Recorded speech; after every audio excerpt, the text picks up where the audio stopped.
안녕하세요. 매일 묵상 오늘은 갈라디아서 5장 7절부터 12절 말씀 보도록 하겠습니다. 네, 이제 바울은 우리가 그 사랑으로 역사하는 믿음을 가지고 이제 하나님을 섬겨야 된다 이런 이야기를 하고 있습니다. 사랑으로 역사하는 믿음은 우리가 참된 믿음을 가지게 되잖아요. 그러면은 우리가 조건 없이 하나님께 사랑을 받게 돼요. 그리고 그 결과 우리도 하나님을 사랑하게 됩니다.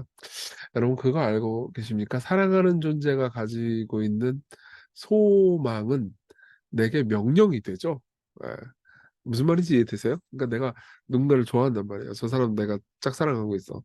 근데 저 사람이 뭐 길거리 지나가다가 뭐 예쁜 액세서리를 보면서 너무 예쁘다 그랬어요. 그냥 그 사람은 사달라는 게 아니었어. 예쁘다 가졌으면 좋겠다. 근데 내 귀에는 뭘로 들리죠? 저거 사줘로 들리죠? 그래서 내 돈을 탈탈 털어서라도 사주고 싶다 이런 생각이 들잖아요. 그렇죠? 사랑하는 대상의 소원은 내게 명령이 됩니다. 마찬가지예요. 우리가 하나님의 말씀을 듣고 그분이 나를 사랑하시고 내가 그분을 사랑하게 되잖아요. 그러면 우리는 그분의 말씀을 기쁨으로 순종하려고 하겠죠. 그게 바로 사랑으로 역사하는 일하는 믿음입니다. 그 믿음에 관한 이야기를 쭉 바울이 했고요. 이제 바울은 거짓 교사들이 오히려 그 반대의 결과를 낸다라는 이야기를 하려고 합니다. 7절부터 내용 볼게요. 너희가 다름질을 다 잘하더니 누가 너희를 막아 진리를 순종하지 못하게 하더냐. 그러니까 너희가 지금까지 복음 안에서 하나님을 잘 따라서 살았잖아. 근데 이 누가 거짓 교사들이죠. 거짓 교사들이 진리를 오히려 순종을 못하게 만들었다 이거예요. 그들은 순종해야 된다라고 얘기했겠지만 오히려 그들의 잘못된 교리는 하나님을 순종하지 못하게 했지요. 예. 이게 중요한 겁니다. 그러니까 그 권면은 그 거짓 교사들이 가르쳐 준 것은 너희를 부르신 분, 즉 하나님으로부터 온 것이 아니라 이렇게 얘기하는 거죠. 근데 바울은 계속해서 자기가 하나님으로부터 부르심 받았다고 1장에서 계속해서 얘기했잖아요. 그러니까 바울이 전한 내용의 복음이 진짜 하나님 말씀이다라는 얘기를 하는 거죠. 그러면서 9절을 보면 적은 누룩이 온 덩이에 퍼지느니라. 그러니까 그들의 교리가 얼핏 들으면 이 하나님 뜻대로 살자는데 도대체 뭐가 문제야? 라는 생각처럼 들릴 수 있어요. 그러니까 조금 다른 것 있잖아요.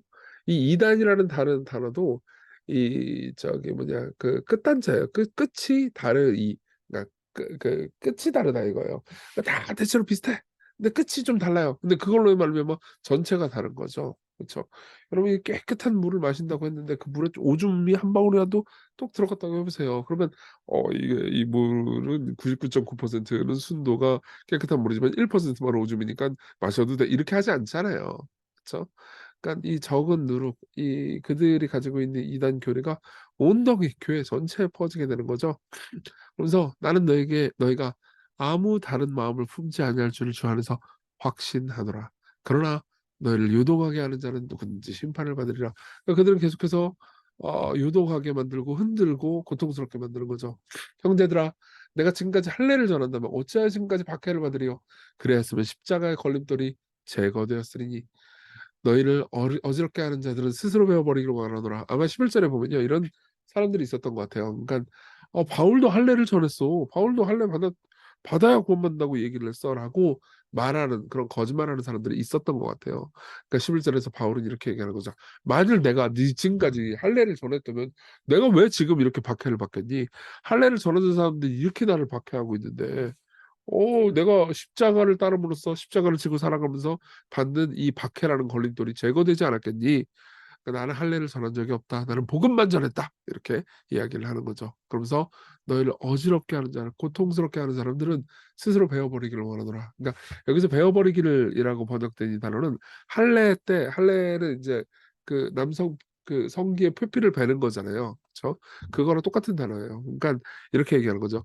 할례 받아라, 할례 받아라. 네 남성 성기의 표피를 베어라, 베어라, 베어라라고 말하는 사람들은 스스로 베어버리기를 원하노라. 그러니까 이런 거죠. 그런 사람들은 이 주님의 교회에서 잘려나갔으면 좋겠다. 이렇게 이야기를 하는 겁니다. 자, 여기까지 내용 좀 보고요. 그다음 적용을 해볼게요. 첫 번째, 거짓 교사들의 특징입니다. 거짓 교사들은 하나님께로부터 온 사람들이 아니에요. 그리고 순종을 강조하지만 결국 하나님께 순종할 수 있도록 인도해 주는 게 아니죠. 오히려 하나님을 불순종하게 만드는 게 거짓 교사들의 교리입니다. 게다가 갈라디아 교인들의 마음을 요동케 하고 어지럽게 했죠. 12절에 보면은 "너희를 어지럽게 하는 자들"이라고 말하잖아요. 그러니까 그들이 가르치는 가르침대로 산다면은 확신을 가질 수가 없으니까 평안할 수가 없잖아요. 그 평안을 못 하니까 인제 마음이 어지러운 거죠. 예. 이게 바로 교회 내에 침투한 이단들이 하는 거예요. 이단들은 항상 그러니까 더 순종해야 너무 평안한 거 싫어해. 예. 너무 확실하는 거 싫어합니다. 그러니까 "더 순종해야. 너 그러다가 지옥 갈 수도 있어. 어?" 그러면서 두려움으로 상대를 컨트롤하려고 하는 거죠. 이거는 주님의 방식이 아닙니다. 그리고 "그런 사람들은 스스로 베어 버리기를 원하노라." 이렇게 이야기를 하는 거죠. 아니 아무리 이단이라도 좀 그렇게 너무 사라지기를 원하는 건 사랑이 없는 거 아닌가요? 이렇게 생각할 수 있지만 존 스토트 목사님이 이렇게 얘기를 해요. 감히 말하건대 우리도 하나님의 백성과 하나님의 말씀을 바울만큼만 염려한다면 거짓 교사들이 세상에서 없어지기를 바랄 것이다. 그러니까 무슨 말이냐면 우리가 "아니 거짓 교사들 사랑해야지." 이렇게 얘기를 하는 것은 실제로 거짓 교사를 사랑해서 하는 말이라기보다는 교회와 하나님의 진리를 별로 안 사랑해서 하는 말일 가능성이 높다는 거죠. 예. 정말로 복음은 중요합니다. 예. 복음은 절대적입니다. 사실 제가 이렇게 말하면서 혹시나 저도 지금까지 되게 주의하고 있는 것 중에 하나는 어떤 목사들은 이딴 식으로 말하는데 요거는 잘못된 겁니다. 제가 말하는 복음만이 진짜죠. 이런 식으로 말할까 봐 좀 두려워하는 마음이 있어요. 저는 복음의 전선에서 수고하는 목회자들이 격려를 받기를 원하지 이 뭐지 좌절하기를 원치 않습니다. 근데 또 그럼에도 불구하고 복음은 소중하기 때문에 저는 한국의 목회자들이 정말로 복음에 충실하기를 바라고 복음적인 설교를 하기를 바라요. 저도 물론 마찬가지고요. 예. 또 혹 그렇지 않은 사람들이 있다면 변화되기를 바랍니다. 그렇지만 복음이 없을 때 교회는 굉장히 시들해지고 그 복음의 영광을 못 드러내거든요. 그건 슬픈 일이죠. 그래서 우리가 모두 거짓 교사들을 주의해야 될 필요가 있다. 이런 이야기를 좀 해 드릴게요. 그리고 두 번째로는 인제 복음이 어떻게 하나님을 영화롭게 하는지를 생각해 봅시다. 거짓 교사들의 잘못된 교리는 하나님을 욕되게 합니다. 이건 사실 제가 쓴 글이에요. 마치 하나님 나라의 백성이 되는 것이 그리고 그 예배에 참석해서 살아가는 삶이 참고 의지를 세우고 견디고 대강 중간만 가면 되는 그런 것이냐 오해하게 한다는 거죠. 그건 사실 이런 말입니다. "당신과의 데이트는 인내의 시간입니다." 전 정말 집에 있고 싶었는데 데이트를 한다고 하면 다른 사람에게 판단받을까 봐. 혹은 당신에게 혼날까 봐 나왔어요. "데이트의 미덕은 빨리 끝내기 아닙니까? 후딱 끝내고 집에 갑시다."라고 말하는 건 데이트 상대를 못생기고 같이 있기 싫은 상대로 말하는 거죠. 예. 이와 같이 율법주의는 하나님을 아름답지 않고 같이 있기 싫은 분으로 보이게 만듭니다. 여러분 생각해 보세요. 여러분들이 그 주일에 공예배에 나와서 또 예배드리고 하나님의 말씀을 듣고 개인적인 기도를 하고 이런 것들이 '아유 이 뭐야 이게 살 설교고 나발이고 그거 빨리 끝내는 게 미덕이야.' 이런 식으로 생각하는 건 사실 어떤 의미에서는 하나님을 욕되게 하는 거죠. 예 물론 제 설교가 길긴 해요. 이해합니다. 그죠? 그리고 뭐 내용도 없이 이리 끌고 저리 끌고 뭐 이 얘기했다 저 얘기했다 헛소리하면서 사람들 괴롭히는 설교도 잘못된 거겠죠. 하지만 여러분 진짜로 우리가 제일 중요하게 여겨야 되는 것은 그분을 사랑하는 것 아니겠습니까? 예. 반면에 사랑으로 역사하는 믿음은 하나님을 아름답고 위대하며 가치 있고 싶은 상대로 인정하게 합니다. 왜냐하면 이러한 믿음으로 살아가는 사람들은 그리스도를 향한 사랑이 그 안에서 샘솟게 되기 때문이에요. 우리가 하나님께 받아들여지는 근거는 오직 그리스도의 십자가뿐이다. 나는 그분께 사랑받았고 받고 있으며 영원히 안전할 거야. 그분은 너무 아름답고 매력적인 분이시기에 와서 그분의 매력에 취해 흠뻑 즐기자. 이렇게 말할 때 이런 복음 안에서 우리는 자유롭게 됩니다. 그리고 하나님을 높이게 되죠. 예.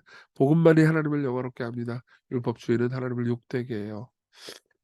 이걸 생각하면서 우리 같이 기도합시다. 복음으로 인해서 시광교회가 순종하는 마음이 가득한 교회, 사랑으로 역사하는 그런 믿음이 있는 교회가 되게 해 달라고 특별히 목회자들에게 우리 교회에 복음의 열정과 사랑이 흘러넘치게 해 달라고 그렇게 기도하고요. 또 의의 소망을 품고 하나님의 은혜를 붙잡고 매일 한 걸음씩 변화되도록 우리를 돌보아 달라고 같이 기도합시다.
기도하겠습니다. 은혜로우신 주님, 우리가 당신을 사랑하게 되기를 원합니다. 그래서 당신의 말씀을 기쁨으로 순종할 수 있게 해 주시기를 원합니다. 오늘 그러한 하루가 되게 해 주세요. 예수님 이름으로 기도했습니다. 아멘. 네. 하나님의 은혜 안에서 오늘 기쁜 하루 되시길 바랍니다.